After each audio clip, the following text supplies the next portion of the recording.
The words echoed in the sterile silence of his penthouse office, colder than the marble beneath her worn-out shoes. The contract was for an heir, Elena, not a partnership. Mr. Alistair Finch, the billionaire who had promised her a new life, stood with his back to her, a silhouette against the sprawling city lights.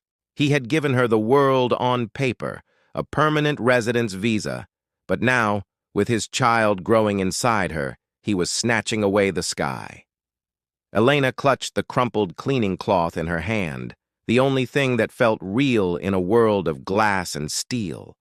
Just months ago, she was a ghost, polishing floors in the dead of night, her existence erased by the morning sun. Then he had seen her. Not as a person, but as a solution. A healthy, desperate woman with no ties, the perfect vessel for his legacy. He offered her a deal that felt like a fairy tale, a new life, security, a visa that would finally let her bring her ailing mother from their homeland. The price? A child. His child. She had signed the papers, her hand trembling, believing it was a transactional miracle, a sterile agreement.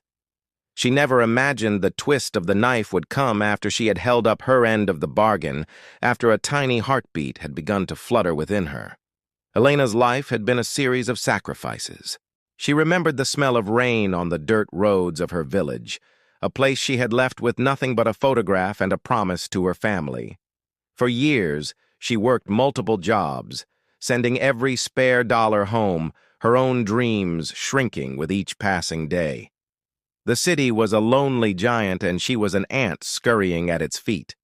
She saw the wealth of people like Alistair Finch every day, cleaning up the remnants of their lavish parties, wiping away their footprints from gleaming floors.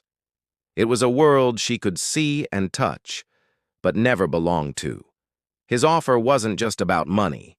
It was about ending the gnawing fear of deportation, the constant looking over her shoulder. It was about giving her mother the medical care she desperately needed. She had weighed her dignity against her mother's life, and the choice had broken her heart. But it was a choice she felt she had to make. She told herself it was a job, a 9-month contract to build a human life. She didn't count on the powerful, primal love that would bloom in the sterile environment of the agreement. As the months passed, Alistair's control tightened. He moved her into a luxurious apartment, a gilded cage where every meal was monitored, every outing chaperoned. He wasn't a partner, he was a warden. His conversations were about genetics, nutrition, and schedules. He never asked how she felt. He never touched her growing belly with affection, only with a sense of clinical inspection. The injustice was a silent, suffocating weight.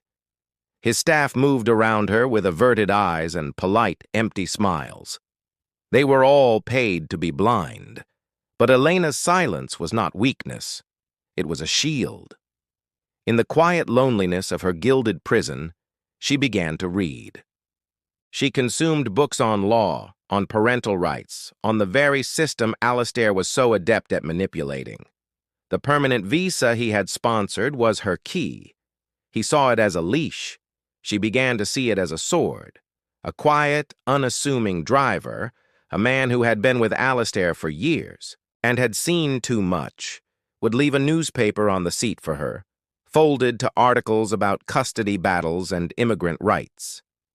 It was a small act of rebellion, a silent alliance that fueled her resolve. The day their son was born, Alistair arrived at the hospital not with flowers, but with lawyers. They presented her with new papers, a final contract that would relinquish all her parental rights in exchange for a generous trust fund. "You have fulfilled your obligation, Elena," Alistair said, his voice devoid of emotion, his eyes fixed on the bassinet. "It's time to disappear." But the woman he was speaking to was not the same frightened janitor from his hallways. She looked at him, her gaze steady, and for